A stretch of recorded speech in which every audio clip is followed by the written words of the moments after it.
లో రెండవ మాటను ధ్యానించుటకు, మీ అందరితో కలిసి ధ్యానించుటకు దేవాది దేవుడు నన్ను ఏర్పరచుకున్నందుకే వందనాలు చెల్లించుకుంటున్నాను.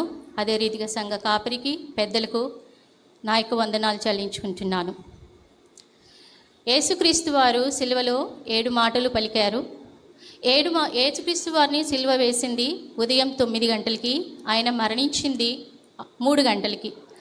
6 గంటల నుంచి 9 గంటల నుంచి 3 గంటల వరకు ఆయన సిలువలో వ్రేలాడి ఉన్నారు. అంటే 6 గంటలు ఆయన ఆ సిలువలో వ్రేలాడి ఉన్నారు. ఆ 6 గంటలు మనం ఏ కాలమైనా చూసుకున్నా, ఏ కాలం చూసుకున్నా కూడా అది ఎండగానే ఉంటుంది. ఆ ఎండగా ఉన్న సమయంలో 6 గంటలు మనం కాసేపు నిలబడితేనే మనకు ఎంతో ఇబ్బంది పడతాము.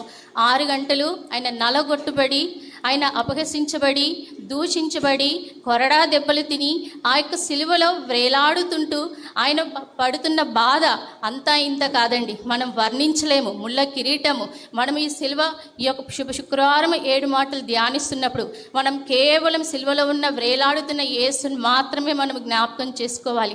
ఆయన అక్కడ వ్రేలాడుతున్నాడు. ఆయన కాళ్లకు చేతులకు జీలలు, తలపై ముళ్ళ కిరీటం, రెల్లుతో కొడుతున్నారు, చేతులతో దారులాగా రక్తం కారుతుందండి. తనని యూదుల రాజు అని హేళన చేస్తున్నారు. ఆయనకు రెల్లు ఇచ్చారు చేతిలో. అది ఘోరమైన పరిస్థితి. ఎవరి కోసం భరిస్తున్నాడండి ఆయన? మన కోసమే, మన పాపముల కోసమే. ఆ పరిస్థితిలో ఆయన ఉన్నప్పుడు ఆయన మాట్లాడుతున్న మాట లూకాసు వార్త 2వ వాక్యము, లూకాసు వార్త 2వ వచనం, 2వ మాటగా క్రీస్తు వారు మాట్లాడుతున్నారు. లూకాసు వార్త 23వ అధ్యాయము 43వ వచనము చూద్దామండి.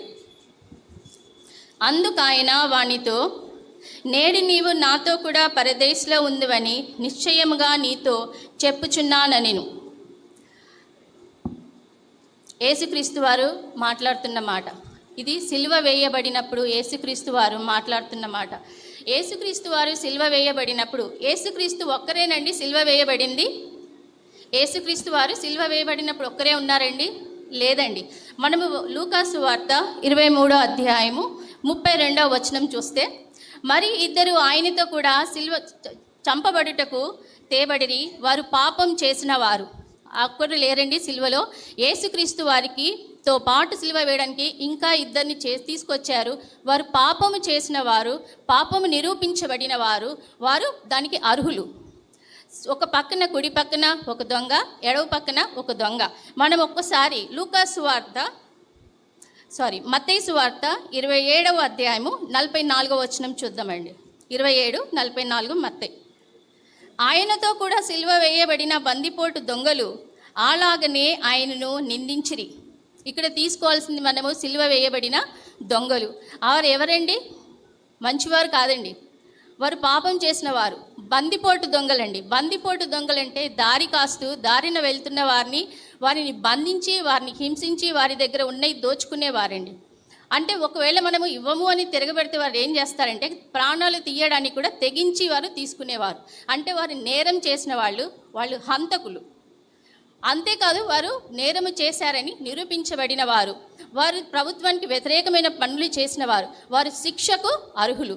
కాబట్టి వారిని సిలువ వేయబడ్డారు. కానీ మన యేసుక్రీస్తు వారు ఎటువంటి నేరము చేయలేదు, ఏ నేరము కూడా రుజువు కాలేదు. ఆయన నీతిమంతుడని రాజు, పిలాతు, హేరోదు వారే సాక్ష్యం ఇచ్చి ఉన్నారు. అది మనకు అందరికీ తెలుసు, వారికి కూడా తెలుసు. ఆయనను ఎవరైతే యేసుక్రీస్తు వారిని చేర్చుకున్నారో వారే ఆయనను సిలువ వేయమని కేకలు వేసినారు. వారి నిమిత్తమైన సిలువ వేయబడ్డాడు, కానీ వారి నిమిత్తమైన మౌనంగా ఉన్నాడు. కానీ ఆయన ఎటువంటి నేరము చేయలేదు. నేరము చేయని దేవుడు, పాపము చేయని దేవుడు, పరిశుద్ధుడు అయిన దేవుడు అక్కడ సిలువలో నేరస్తులైన ప్రజల 2 దొంగల మధ్య వ్రేలాడుతున్నాడు, మౌనంగా ఉన్నాడు. ఈ సిలువ యాగం కూడా స్పాట్గా జరిగింది కాదు, అనుకోకుండా జరిగింది కాదు. లేఖనము నెరవేర్చుటకు మాత్రమే యేసుక్రీస్తు వారు వచ్చారు. లేఖనముల ప్రకారమే ఆయన సిలువ వేయబడ్డారు.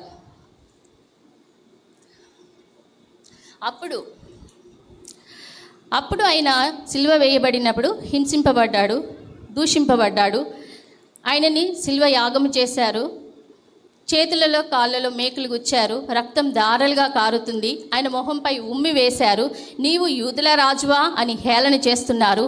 నీవే దేవుడవైతే ఆ సిలువ దిగిరా, నిన్ను నీవు రక్షించుకో. ఆ దొంగలలో ఇద్దరు ఉన్నారండి. ఆ ఇద్దరు దొంగల్లో ఒక దొంగ యేసు ప్రభుని హేళన చేస్తున్నాడు. నీవు యూదుల రాజువా, నీవు రక్షకుడవైతే, నీవు క్రీస్తువైతే నిన్ను నేను రక్షించుకొని మమ్మల్ని రక్షించు అనేసి అంటున్నాడండి. ఈ దొంగలు చూడండి, ఈ దొంగ ఎలా మాట్లాడుతున్నాడో, యేసుక్రీస్తుని మీరు నువ్వు రక్షించుకొని నన్ను రక్షించు అంటున్నాడు. అంటే ఆ దొంగకు తెలుసు ఈయన రక్షకుడు అని తెలుసు, ఈయన సామాన్యుడు కాదని తెలుసు, నన్ను రక్షిస్తాడు అని తెలుసు, నన్ను రక్షించడానికి ఇతను సమర్థుడు అని తెలుసు. అన్నీ తెలిసి కూడా తన మనసు తను మార్చుకోవట్లేదు, తనని హేళన చేస్తున్నాడు. కానీ ఎప్పుడైతే ఈ యేసు ప్రభు వారు ఏడు మాటలు పలికాడో, 7 మాటల్లో మొదటి మాట ఏంటండి? తండ్రి, వీరేమి చేయించున్నారో వీరు ఎరుగని గనక వీరిని క్షమించుమని ప్రార్థన చేస్తున్నాడండి. అంటే ఇప్పుడు రెండవ మాట మనం పలుకుతున్నామంటే ఈ మొదటి మాట లేకుండా రెండవ మాటకు ఆధారం అనేది లేదండి. ఎందుకు అని అంటే, తండ్రి వీరేమి చేయించున్నారు, యేసుక్రీస్తు వారికి ఎవరికి మొర పెడుతున్నారండి? తండ్రికి మొర పెడుతున్నారు. ఎవరి గురించి మొర పెడుతున్నారండి? ఆయనని హింసించే వారి గురించి, ఆయన్ని బాధ పెట్టే వారి గురించి, ఆయనను సిలువ వేసిన వారి గురించి, ఆయనపై ఉమ్మి వేసిన వారి గురించి, ఆయన వస్త్రము చీట్లు వేసి వారి గురించి ప్రార్థిస్తున్నాడు. అంటే యాక్చువల్గా అయితే రోమా ప్రభుత్వం సిలువ ఎవరైతే మరణం పొందుతారో వారు అక్కడ ఉన్న ప్రజలందరినీ, సిలువ వేసిన వారిని, అక్కడ ఉన్న ప్రజలందరినీ ఘోరంగా తిడతారంటండి, ఘోరంగా బూతులు తిడతారంట. కానీ మన ప్రభు ఎట్లున్నాడు? మౌనంగా ఉన్నాడు, వదకు తేబడిన గొర్రె పిల్ల వలె ఉన్నాడు. అంటే ఇదంతా పక్కనున్న దొంగలు కూడా వాళ్ళు గ్రహిస్తున్నారు, కానీ వారు మారు మనసు పొందట్లేదండి. ఆ ఇద్దరు దొంగలో ఒక్క దొంగ మాత్రమే తన మనసులో ఎప్పుడైతే మొదటి మాట పలికాడో తనలో ఏమొచ్చిందని మార్పు అనేది వస్తుంది. మార్పు అనేది వచ్చింది కాబట్టి ఆ దొంగ ఏమంటున్నాడంటే రెండో దొంగ అతని మొదటి దొంగ ఏం చేస్తున్నాడు? అతన్ని హేళన చేస్తున్నాడు. అప్పుడు అంటున్నాడు, నీకు దేవుని భయం లేదా, నువ్వు దేవునికి భయపడవా అని మాట్లాడుతున్నాడు. రెండవ దొంగ మాట్లాడుతున్నాడంటే ఈయన దేవునికి భయం లేదా అని ఒక దొంగని గద్దిస్తున్నాడంటే ఇతనిలో ఏమొచ్చిందండి? దేవుని యందు భయం వచ్చింది, దేవుడంటే భయం వచ్చింది. అంటే దేవునికి మనం భయపడాలని వచ్చింది. యేసుక్రీస్తు తండ్రి అని ప్రార్థన చేసినప్పుడు ఈయనకు తండ్రి ఉన్నాడని గమనించాడు, ఆయనకు మనం భయపడాలి అన్నాడు. ఈయననే ఇంత విధేయతగా ఉన్నాడు కదా, ఈయన తండ్రికి మనం భయపడాలి. ఈయన సామాన్యుడు కాదు, ఇంత మౌనంగా ఉన్నాడంటే ఈయన సామాన్యుడు కాదు, ఈయన రక్షకుడు, దైవ కుమారుడు. ఆయన గ్రహించాడు ఈయన నన్ను రక్షించుటకు సమర్థుడు, ఈయన క్షమించడానికి ఈయనకు అధికారం కలదు అని ఇవన్నీ గ్రహించాడు. కాబట్టి పక్క దొంగనైనా గద్దిస్తున్నాడు. ఆ గద్దింపుతో పాటు ఆయన జ్ఞానం వచ్చింది, ఆయనకి పరలోక జ్ఞానం వచ్చింది. యెహోవా యందు భయభక్తులు కలిగిన వాడు, భయభక్తులు జ్ఞానముకు మూలం అన్నాడు. జ్ఞానం స్టార్ట్ అయింది ఆయనకి, తనకు భయం వచ్చింది, దేవుడు అంటే భక్తి వచ్చింది, జ్ఞానము వచ్చింది. ఆ జ్ఞానంతో కూడిన మాటలైనా మాట్లాడుతున్నాడు. ఇంకో దొంగతో చెప్తున్నాడు, ఇది మనకు న్యాయమే, కానీ ఈయన ఏ దోషము చెయ్యలేదు, ఈయన ఏ పాపము చెయ్యలేదు, కానీ ఈయన శిక్షించబడుతున్నాడని చెప్తున్నాడండి. అంటే ఈయనలో జ్ఞానం స్టార్ట్ అయింది కాబట్టి ఈయన దేవుడు రక్షకుడని గమనించినాడు. అయితే ఆయన ఎప్పుడు మాట్లాడాడు? దేవుడు నీవు కూడా నాతో కూడా పరదేశంలో ఉందని. ఇప్పుడు దొంగ మాట్లాడిన మాట ఏంటంటే,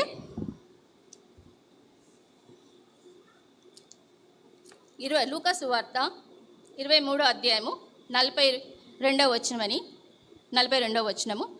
ఆయనను చూచి యేసు, నీవు నీ రాజ్యంలోనికి వచ్చినప్పుడు నన్ను జ్ఞాపకము చేసుకోమని చెప్పాను. ఏమంటున్నాడండి? నీవు నీ రాజ్యంలోనికి వచ్చినప్పుడు నన్ను జ్ఞాపకము చేసుకోమని. ఒక దొంగలో మార్పు వచ్చిన దొంగ. మనకు బైబిల్లో మాత్రం కుడి దొంగ మాట్లాడాడు, ఎడమ దొంగ మాట్లాడాడు అని లేదు, కానీ ఒక దొంగ, రెండవ దొంగ మాత్రమే రాసి ఉంది.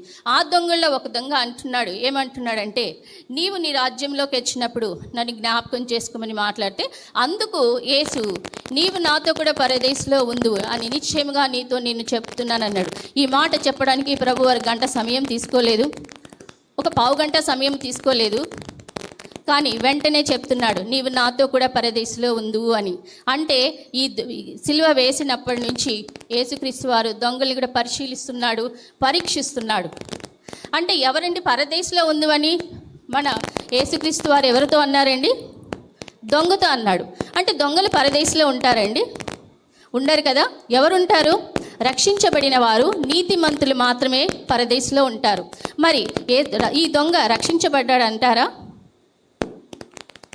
రక్షించబడలేదు అని కనబడుతున్న రక్షించబడినవాడు, మనకు రక్షించబడలేదో కనిపిస్తున్నాడు కానీ రక్షించబడినవాడు ఎలాగో మనం చూద్దాము. ఒకసారి మనము రోమా పత్రిక 10వ అధ్యాయము 9వ వచనం చూద్దామండి. రోమా పత్రిక 10వ అధ్యాయము 9వ వచనం. అదేమనగా యేసు ప్రభువు అని నీ నోటితో ఒప్పుకొని దేవుడు మృతుల్లో నుండి ఆయనను లేపనని నీ హృదయమందు విశ్వసించిన ఎడల నీవు రక్షించబడదువు. అంటే ఇక్కడ ఏం చెప్తున్నాడని, మనం రక్షణ పొందాలి అంటే మనము మన నోటితో యేసుక్రీస్తుని ఒప్పుకోవాలి. ఏమని ఒప్పుకోవాలి? ప్రభువు అని ఒప్పుకోవాలి. ప్రభు అంటే ఏంటండి? రాజు. ప్రభు అంటే అర్థము రాజు. యేసుక్రీస్తు వారు రాజు అని మనం ఒప్పుకోవాలి. ఇది మొదటిగా మనం చేయవలసిన పని రక్షించబడాలి అంటే. ఇంకోటి రోమా పత్రిక అదే అధ్యాయము 10వ అధ్యాయము 13వ వచనము. ఎందుకనగా ప్రభువు నామమును బట్టి ప్రార్థన చేయి వాడెవడో వాడు రక్షింపబడును. అంటే మనం ఎవరి నామంలో ప్రార్థన చేయాలండి? ప్రభువు నామము. ప్రభు అంటే ఎవరండి? యేసుక్రీస్తు వారు. ఎవరి నామంలో ప్రార్థన చేయాలి? మనము యేసుక్రీస్తు నామంలో ప్రార్థన చేస్తేనే మనము రక్షింపబడతాం. ఇది రెండవ పని. నెక్స్ట్ మార్కు సువార్త 16వ అధ్యాయము 16వ వచనము. నమ్మి బాప్తిజం పొందువాడు రక్షింపబడును, నమ్మని వానికి శిక్ష విధింపబడును. నమ్మి బాప్తిజం పొందువాడు రక్షింపబడును, నమ్మని వానికి శిక్ష విధింపబడును. ఏం చేయాలంటే అండి, మనము నమ్మి బాప్తిజం పొందాలి. నమ్మి బాప్తిజం పొందాలంటే ఏమని నమ్మాలండి? యేసుక్రీస్తు వారు రాజు అని నమ్మాలి. యేసుక్రీస్తు వారు నామంలో ప్రార్థన చేయాలి. యేసుక్రీస్తు వారు మరణించి తిరిగి లేచాడని మనం నమ్మాలి. నమ్మి బాప్తిజం పొందాలి. అప్పుడే మనము రక్షింపబడతాము. 4వదిగా మత్తయి సువార్త 24వ అధ్యాయము 13వ వచనం చూద్దామండి. అంతము వరకు సహించిన వాడెవడో వాడే రక్షింపబడును. ఏం చేయాలండి? మనము అంతము వరకు సహించాలి. అప్పుడే మనము రక్షింపబడతామని క్రీస్తువారు చెప్తున్నారు. ఎన్ని పనులు చేయాలని మనం రక్షింపబడాలి అంటే 4 పనులు చేయాలి. ఒకటి, యేసు ప్రభు వారు రాజు అని ఒప్పుకోవాలి. రెండవది, యేసుక్రీస్తు నామంలోనే ప్రార్థన చేయాలి. మూడవది, నమ్మి బ్యాప్టిజం తీసుకోవాలి. 4వది, అంతము వరకు మనము సహించాలి. ఈ 4 పనులు ఒక్కొక్క దానికి మనం 25 మార్క్స్ చొప్పున వేసుకుంటే మనకు 100 మార్క్స్ వస్తాయి. మనకు 100 మార్క్స్ వస్తేనే మనము రక్షింపబడిన వారం అవుతాము. ఈ 4గిట్లో ఏది తప్పిపోయినా మనం పరదేశు కానీ పరలోకం కానీ చేరమని దేవుడు చెప్తున్నాడు. కాబట్టి ఈ 4 పనులు మనము ఖచ్చితంగా చేయవలసిందే.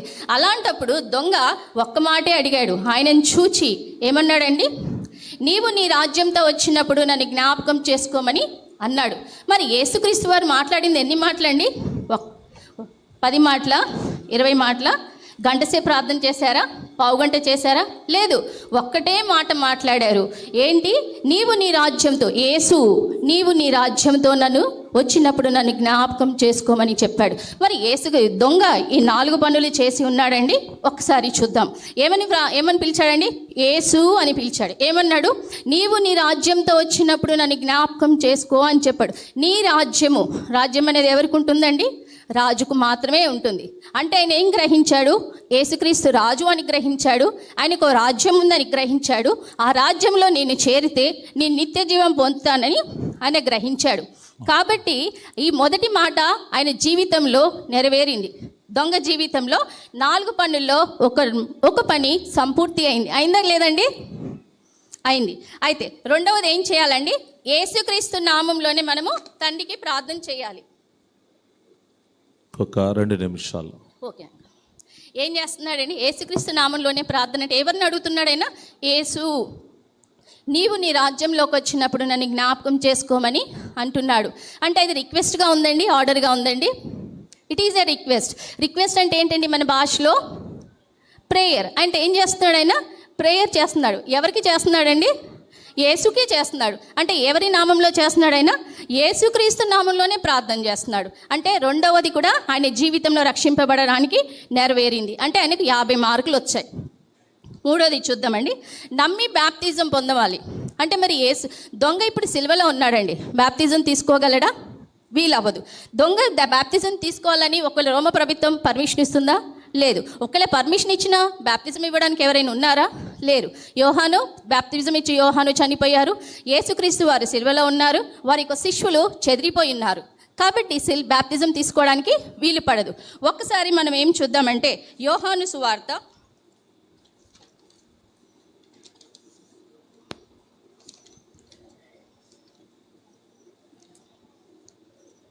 1 minute. యోహాను సువార్త 3వ అధ్యాయము 14-15 వచనాల్లో చూద్దామండి. అరణ్యంలో మోషే సర్పము ఎలాగూ ఎత్తనో అలాగే విశ్వసించు ప్రతి వాడును నశింపక ఆయన ద్వారా నిత్య జీవము పొందినట్లు మనుష్య కుమారుడు ఎత్తబడవలెను. అంటే ఈ వాక్యం ఏంటంటే, మోషే ఆనాడు ఇశ్రాయేల్ ప్రజలు అరణ్యంలో ప్రయాణిస్తున్నప్పుడు అక్కడ తాపకరమైన సర్పంల చేత వారు కాటు వేయబడి చనిపోతుంటే మోషే గారు దేవుడికి ప్రార్థన చేసి ఉన్నారండి. అప్పుడు దేవుడు చెప్పాడు, ఒక ఇత్తడి సర్పం చేసి ఎత్తైన స్థలంలో మీరు అక్కడ పెట్టండి. ఎవరినైతే ఆ యొక్క సర్పము కాటు వేస్తుందో వాడు ఆ సర్పాన్ని నిదానించి చూచినప్పుడు వానిలో ఉన్న విషము పోయి వాడు బ్రతుకుతాడు అని చెప్పి ఉన్నాడు. అది ఆనాడు. ఈనాడు మన దేవుడు యేసుక్రీస్తు సిలువపై ఎత్తబడి ఉన్నాడు. ఆయన్ని ఎవరైతే పశ్చాత్తాప హృదయముతో ఆయనను చూస్తారో వారు ఈనాడు బ్రతుకుతాడని ఇక్కడ చెప్తున్నాడండి. అంటే ఇక్కడ మనకు ఏముంది? ప్రాయశ్చిత్తము చేసుకుంటే మనకు క్షమాపణ. అంటే ఇప్పుడు ఏంటి అని అంటే, ఇక్కడ దొంగ బాప్తిజం తీసుకోలేదు. ఆయన కన్నీరు కారుస్తూ ప్రాయశ్చిత్త ప్రార్థన చేస్తాడు, నన్ను క్షమించమని. ఆయన చూపులో ఉంది. ఆయన చూచి అంటున్నాడు, నన్ను క్షమించమని అడుగుతున్నాడు. ఆ చూపులో ఆ క్షమాపణ ఉంది. కాబట్టి ఆయన ఏం చేస్తున్నాడు? క్షమించమని అడుగుతున్నాడు. క్షమాపణ పొంది ఉన్నాడు. అక్కడ బాప్తిజం పొందాడు. 4వది ఏంటంటే అంతము వరకు సహించుట. అంటే ఆయన మారు మనసు పొందినప్పటి నుంచి మన పాప జీవితానికి వెనక్కి తిరగకుండా మనము యేసులో కొనసాగినప్పుడు విశ్వాసంలో మనము ఇంకా 25 మార్క్స్ వస్తాయి. కాబట్టి ఆయన మారు మనసు ఎప్పుడైతే మొదటి మాట విన్నాడో అప్పటి నుంచి తన ప్రవర్తన జాగ్రత్తగా చూసుకొని తను దేవుని యందు మెప్పు పొంది దేవుడితో పాటు పరదేశుని స్వతంత్రించుకున్నాడు. దీని ద్వారా తను 100 మార్క్స్ పొందుకొని పరదేశంలో ఉన్నాడు. ఆ రీతిగా మనం కూడా మన జీవితాలు కట్టుకొని మన బాప్టిజం తీసుకున్నాక మన క్రమాన్ని మన ప్రవర్తనను సరి చేసుకొని దేవుని మెచ్చే బిడ్డలుగా ఉండులాగిన మన పరదేశం